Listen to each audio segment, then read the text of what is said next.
ॐ विश्वानि देव सवितुर्दुरितानि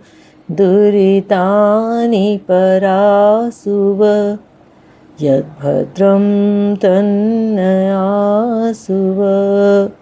सभी को सादर नमस्ते। हम सब इस संसार में जब आते हैं तो बहुत से दुखों से घिर जाते हैं, परेशान होते हैं, पछताते हैं, इधर उधर भटकते हैं, कहीं कोई मार्ग नहीं मिलता। फिर बहुत से लोग कहते हैं भगवान की शरण में जाओ, पर प्रश्न उठता है कि हम भगवान को कहाँ जानते हैं। हमने जिसे कभी देखा ही नहीं, उससे कैसे प्रेम उत्पन्न हो। जिसे हम जानते ही नहीं, जिसे कभी देखा नहीं, जिसे कभी अनुभव नहीं किया, उससे कैसे प्रेम करें, उसकी कैसे भक्ति करें, किससे पूछें, कौन बताएगा। तो हमारे ऋषि मुनि कहते हैं वेद से पूछो, वेद बताता है। और वेदों में ऋषि क्या कहते हैं, देवस्य पश्य काव्यम। अगर भगवान को जानना है, देव प्रभु को, तो उसके काव्य को देखो, उसकी रचना को देखो। किसी बच्चे को देखकर बड़े प्रतिभाशाली हो तो हम कहते हैं अरे किस माता पिता की संतान है, बड़े किस्मत वाले हैं वो माता पिता जिसका ऐसा बच्चा है, कितना सौभाग्यशाली है। उस परमेश्वर को भी जानना है तो उसकी रचना को देखो, उसका काव्य कौन है। ये सारा संसार उसका काव्य है, ये सारी सृष्टि उसके काव्य है। ये नदियाँ, ये झरने, पहाड़, पर्वत, सूरज, चाँद, सितारे, धरती, अनेक रंग बिरंगे पक्षी, और सबसे बड़ी रचना तो उसकी है ये मनुष्य शरीर जिसमें हम निवास कर रहे हैं।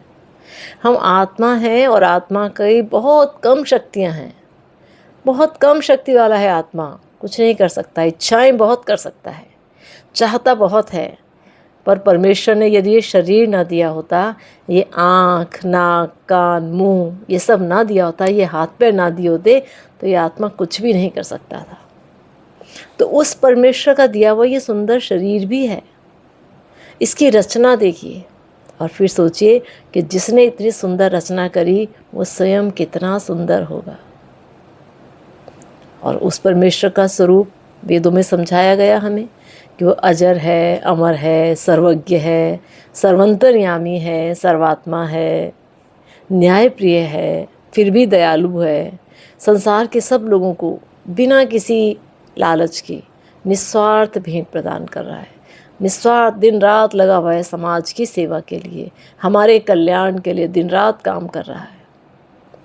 इतनी व्यवस्था उस परमेश्वर की है कि पल पल आप देखिए संसार में कितने ही, हर पल कितनी ही मृत्यु हो रही हैं, कितने ही जन्म हो रहे हैं, और उस सब मृत्यु और जन्म के साथ कौन जुड़ा है, परमेश्वर। जहाँ मृत्यु होती है उस आत्मा को लेकर जाता है, नए शरीर में स्थापित करता है। जहाँ जन्म होता है वहाँ दोबारा नई संरचना करता है, और उसका कार्य निरंतर चल रहा है, अबाध गति से चल रहा है। तो हमें क्या ये सब नज़र नहीं आता? हम इससे देख कर क्या उस परमेश्वर की महानता का, उसकी कृपालुता का, उसके बड़प्पन का, उसकी दया का एहसास नहीं कर सकते? उसकी कृपा दिन रात हम पर बरस रही है, इस पूरी सृष्टि पर बरस रही है, बहुत कुछ दे रहा है, वो सुखों की वर्षा कर रहा है। तो क्या उससे कुछ सीखना हमें नहीं चाहिए? हमें उसकी कृपा को मानना चाहिए, उसकी रचना को देखकर उसके उपहारों को समझना चाहिए, और फिर हमें भी उस परमेश्वर की पूजा करनी चाहिए, उससे उसके गुणों को धारण करना चाहिए, सामर्थ्य मांगनी चाहिए कि हम कुछ तो उसके गुण अपने अंदर भी धारण करें। संसार की उसके गुणों को देखकर संसार की अयथार्थता को समझना चाहिए। हम अल्प बुद्धि हैं, मंद बुद्धि हैं, ये नश्वर संसार है इसे स्थायी समझते हैं, नश्वर संबंध हैं इन्हें स्थायी समझते हैं। हमें लगता है ये सब संबंध संसार में जो हमने बनाए ये हमेशा रहने वाले हैं, किंतु हम सब अपने सामने लोगों को बिछड़ते हुए, दूर होते हुए, दूर जाते हुए देखते हैं। संसार में कुछ भी स्थायी नहीं है, कोई भी व्यक्ति संसार का, कोई भी आत्मा हमें स्थायी सुख नहीं दे सकता। फिर भी हम इस अस्थायी सुखों के पीछे भागते हैं, और जो हमारा जन्म जन्म का साथी है, जो हमें स्थायी सुख और आनंद प्रदान करता है, उस परमेश्वर को भूले बैठे हैं।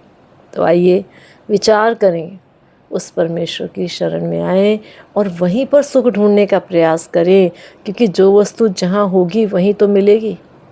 संसार के लोगों के पास पूर्ण सुख नहीं है, वो तो स्वयं ही प्यासे हैं, वो हमारी प्यास कैसे बुझाएंगे। तो हम इधर उधर दौड़ना छोड़कर उस परमेश्वर की शरण में आएं, उससे पूर्ण सुख की प्राप्ति के लिए प्रार्थना करें।